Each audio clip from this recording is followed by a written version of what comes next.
What in the fucking fuck could you possibly want? In the middle of my fucking day, I'm recording Felix the Cat review. You know what? Just go ahead and fucking say it, alright? I shall have my revenge. I shall expose you. It's going to expose me. Fuck. Son of a bitch. Bart vs. the Space Mutants is easily one of the biggest culprits when it comes to cashing in on a franchise for a video game. I remember renting Bart vs. the Space Mutants as a kid.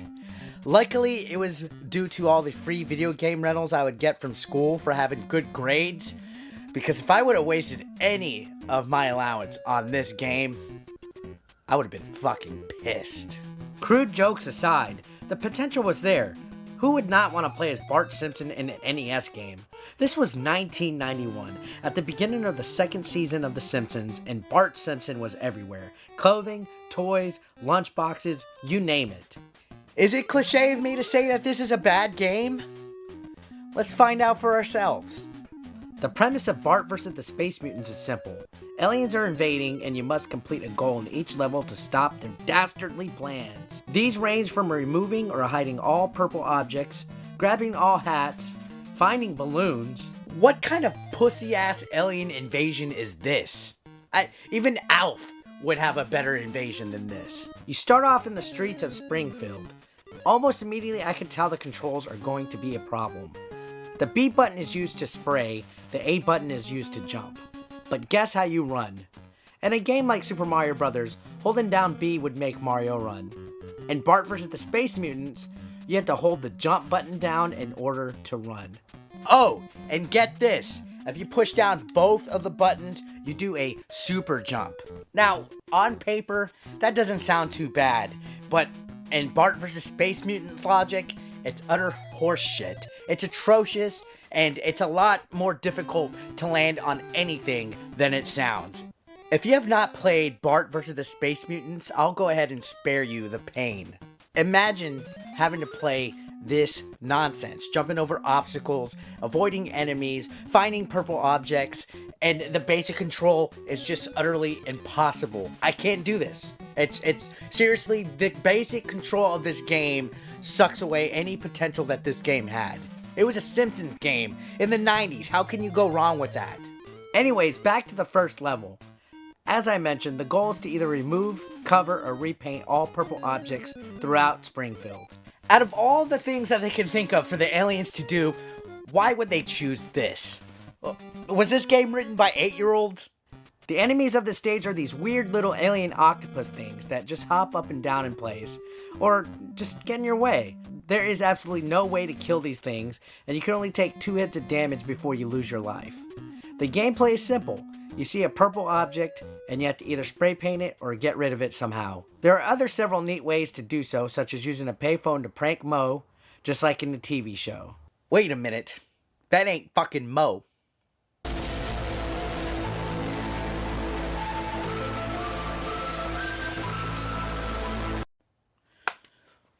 Which reminds me, I still gotta figure out who the hell sent me those prank calls.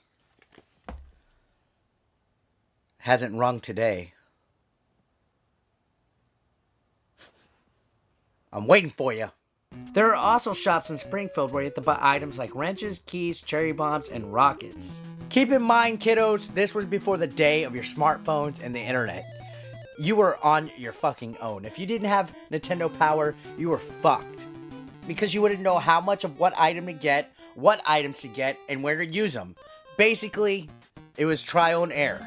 Some of these are pretty easy to figure out, like the wrench for example, but other things are a bit cryptic, such as the rockets. You have to use these to shoot windows in the stage, and scare the bird off Jebediah Springfield's statue. But how are you supposed to know how many of these to even get in the first place? Or how about the cherry bomb that is used to scare the bird in the pet store away? Even then, I have no idea what some of these items are used for, like this magnet.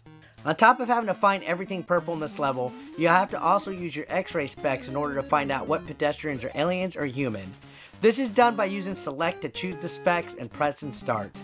It is kind of a neat idea for gameplay, I'll give the game that, but it really becomes a hassle, especially in parts where the screen is just crowded with enemies and obstacles, and you're trying to land on the head of a moving target.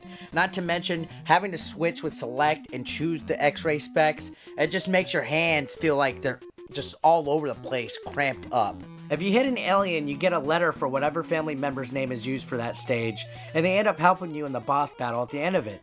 Eventually, you make your way to this area where you skateboard.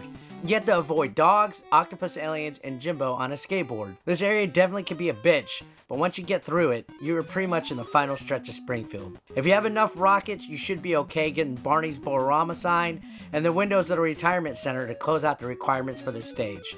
If not, don't fret. Through the power of game facts, I found out the key can be used at the retirement center to track back to the beginning of the stage, where when the clock is at 400 exactly, this kid comes out of the movie theater and you can spray paint him down to get much needed points, as well as make up for anything you might have missed. Now, I know you must be saying, Eric, earlier you were shitting on kids for using the internet for help. Well, guess what? Fuck you. Once you make your way to the end of the street, you come across the first boss, Nelson. He tosses some weird little shit at you, and that's about it. If you happen to get all the letters, Maggie helps you out by providing bowling balls for you to toss back at him. Just avoid the projectiles and hammer away at him, and you'll be alright. After foiling the aliens' plan to use purple objects to conquer the world, they form Plan B. To use hats to conquer the world. Hats! Fucking hats, like this, to conquer the fucking world.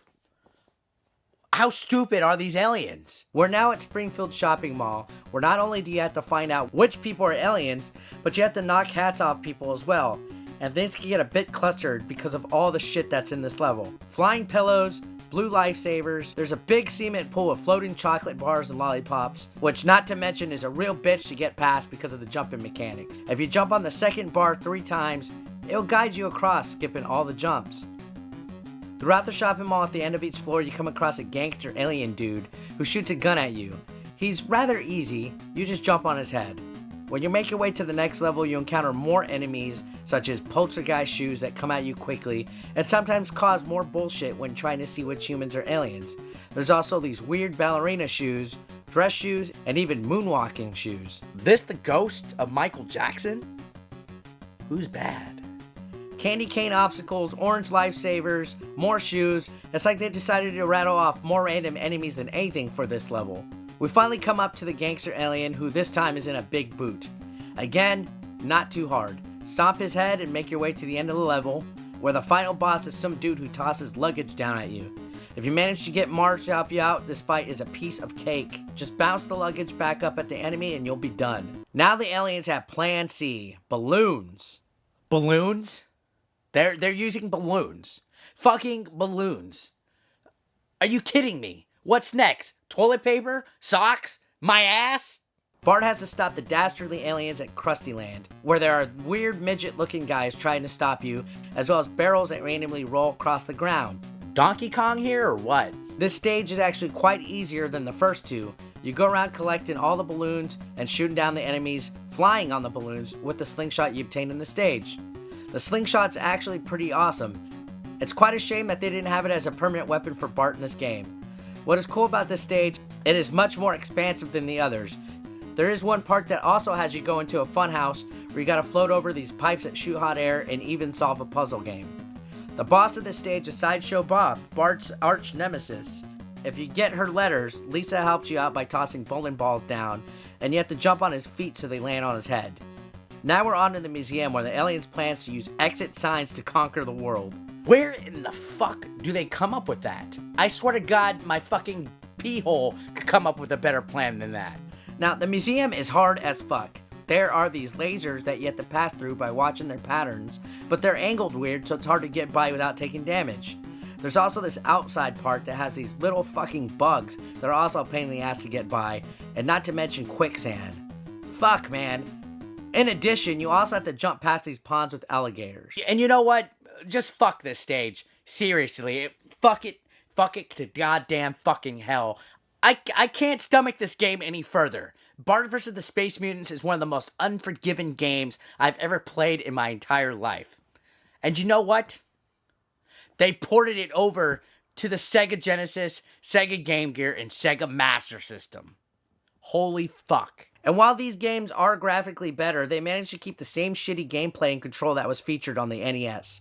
I can understand the Master System and Game Gear controls being like ass, but you would think they would try to make the game better for a 16-bit console. For starters, with the Sega Genesis controller, you have at least 3 goddamn buttons to choose from. And sometimes even 6, like on this one. But guess what they did?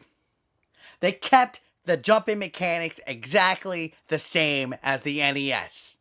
Holy shit.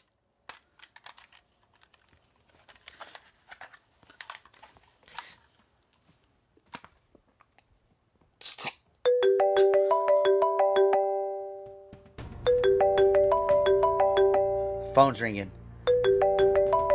Oh shit, not again.